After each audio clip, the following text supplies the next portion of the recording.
2026 na, may free online courses pa rin ba sa TESDA?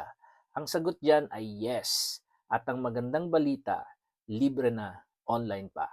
Sa vlog na ito, pag-uusapan po natin ang ilan sa mga popular na free TESDA online courses ngayong 2026. Kung may oras ka at gusto mong matuto ng bagong skill, pwede kang mag-enroll kahit nasa bahay ka lang.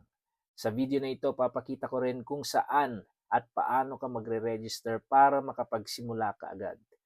Ang mga kursong ito ay pwedeng makatulong sa iyo na makahanap ng trabaho sa Pilipinas man o kahit abroad. Narito ang ilan sa mga popular courses sa eTESDA ngayong 2026.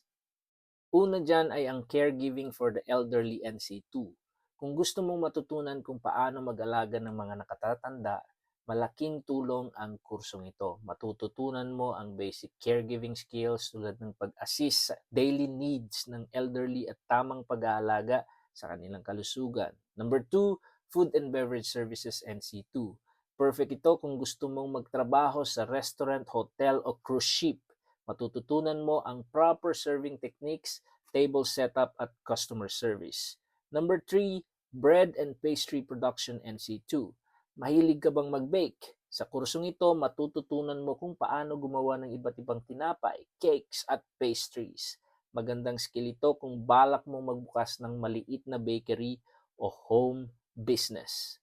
Number 4 ay ang Cookery NC2. Kung gusto mong matuto ng professional cooking skills, para sa iyo ang kursong ito. Dito matututunan mo ang basic cooking techniques, food preparation at kitchen safety. Ikalima ay ang Housekeeping NC2.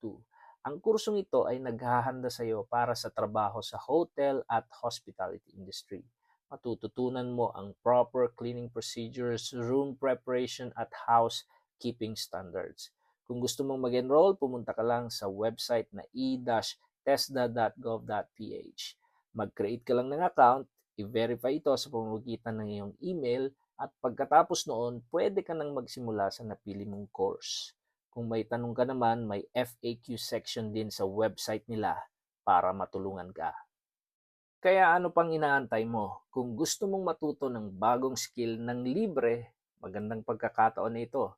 At kung may kakilala kang gustong mag-aral ng bagong skills, i-share mo rin ang video na ito sa kanila. Thank you for watching.